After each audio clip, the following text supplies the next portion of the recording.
and twist your heels at the same time. Now, you should have a soft, slight bend in your knee. Stomach is in, so belly button wants to touch your backbone. Shoulders roll backwards and down. We have some air under our arms and ping pong balls between our thumbs and middle fingers. This is our basic position. We then looked at footwork. So, imagine we had a great big clock around us. As we rock backwards, right foot wants to be pointing to 1 and 2. Left foot wants to be pointing to about 10 or 11. So, sliding your toe backwards and twisting it. Now, transferring the weight all over that one, pushes your hip out. You should be able to pick up your front foot, no weight should be on there. Push off the back foot and step together.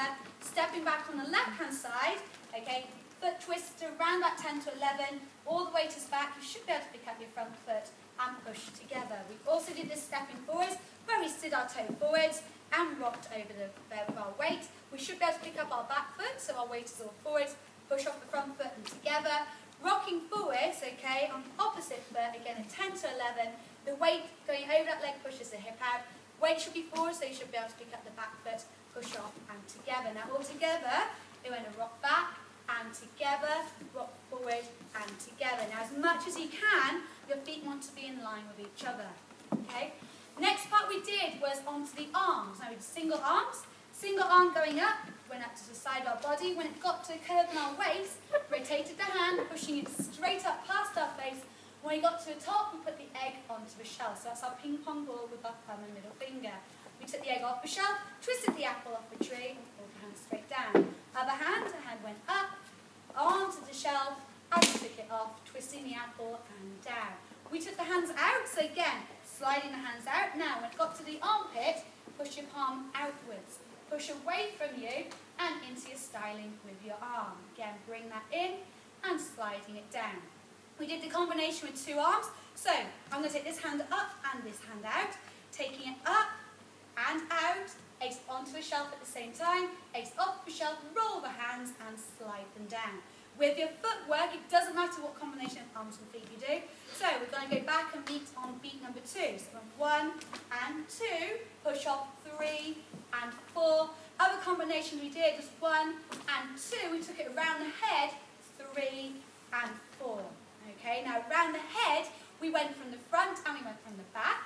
So, arm to the side, to the front, over the back and out to the side, or from the back, over the front, under the chin and out. We then went on to spinning. Now with spinning, we talked about weight being on the balls of your feet, so you should better wiggle your toes and twist your heels at the same time. First exercise we did was just using our body momentum to shuffle us around, okay? We wanted to come to a nice sharp stop, so it's tensing all our muscles down the back of our leg, so we're able to twist and stop nice and sharply, okay?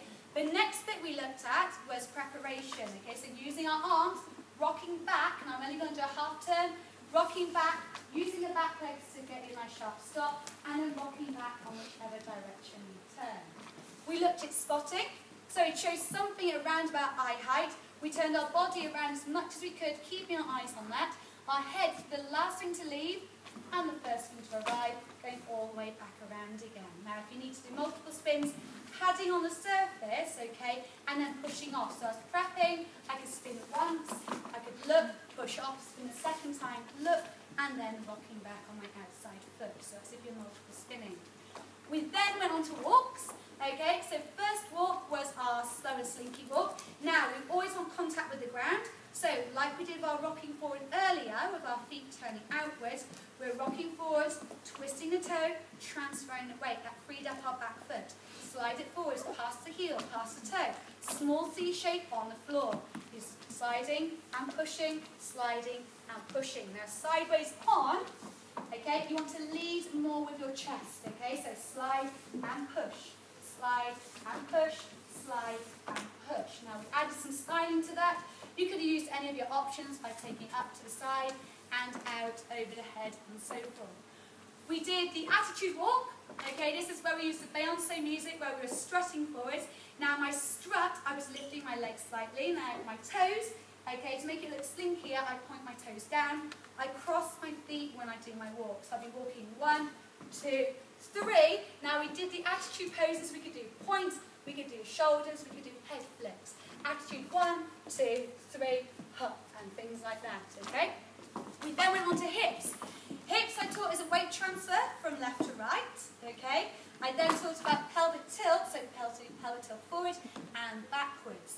Now, all that together, put a small motion into it. We talked straight legs first of all, okay, to get that circular motion. If you bend the legs, you can get more movement, and the idea of it is you want to keep your shoulders totally still. We added that into a figure of 8. So forwards and back, and forward and back, forward and back, forward and back to learn the technique. To add it into a move, we stood with our feet in a T-shaped position, and then we walked it forwards and backs like that. You could either do it on the spot, or you could add a hitch and add it into a walk with a little hitch and add it into a walk. The next thing we did was shoulders, okay? So shoulders, I did rotations first of all. So my shoulder was rolling round and back. This one's rolling round and back. As one was up, the other was down, and vice versa. So you could roll it forwards and backwards on the spot. You could also take the arms out and roll it forwards and backwards there. We also looked at shimmies. Now shimmies wants to go directly forwards and backwards, okay? The movement comes from the shoulders. Arm movement and chest movement are byproducts, okay? So we taught it on the spot, anchoring our arms on the lower of our backs, okay? Just using the arms to go forwards and backwards. We then went into the burlesque section, okay? So we first of all we did the glove, so arms out to the side, sliding it up the arm, across the chest and out, okay? We then did body rolls, okay? So body rolls, we did the little D-shaped one where the hips went straight down, they push away and come up. Now that away action was that pelvic tilt again, so pushing down, pelvic tilt and up. We added the hands. Now the hands was like a wipe, as if you had a dirty, sweaty man on your hands. Taking it down, wipe it and sliding it up, okay? Standard body rolls, okay, was an isolation, dividing the body into 4 parts. Head was 1, chest was 2, stomach 3, sit down for 4. Coming up as 1, stomach for 2, chest for 3, and head for 4. To add it all together into our burlesque part, okay, we just did a little routine where we took the arms up and out, sliding with the glove all the way across. Then we did our swishing with the hands, that flourish, okay, so it's as if I was turning a doorknob, but with a wrist action from the back. They swished in and went onto the back. We then added on our shoulder rolls, okay. We then did our slider into our raunchy move, a little shimmy onto that. You might have added your head flips, okay. I think that was all. Was that it? That's it? There you go, thank you ladies.